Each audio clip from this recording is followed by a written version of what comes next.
I first met Dean not long after my father died. I was a young writer, trying to take off.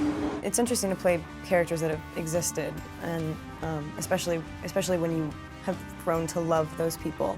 When I played Joan Jett, I couldn't improvise. I felt so weird putting words in her mouth.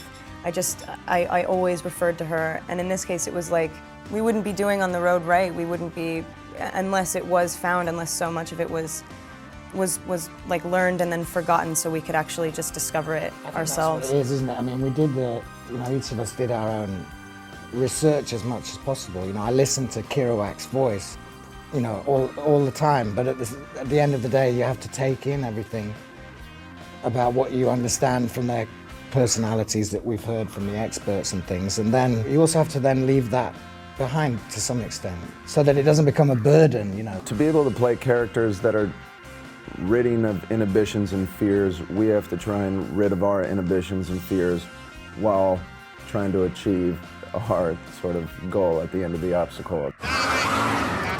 Dean just raced in society. He had just married a 16-year-old chick named Mary Lou. I read it when I was 17, and now it's funny to see everybody else reading it at 17. And all these young people, I mean, Barbie Doll 21 on Twitter or something like that. It's like, have you read On the Road? Right. Yeah. It's a really particular type of person who loves the book. I mean, it's not for everyone. I mean, which is like kind of, I guess, which is like kind of the heart of the story. They're not necessarily like going to be able to roll with every crowd, but they very much, I mean, I don't find them to be rebellious. I think they're just really, truly being who they are, and they don't fit in.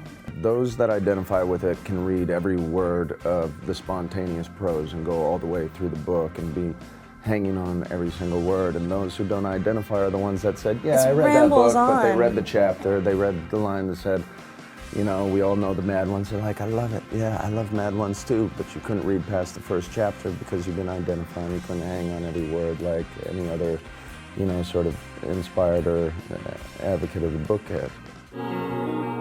I don't know what's wrong with me. I do all these dumb things, and I think in all these distorted ways.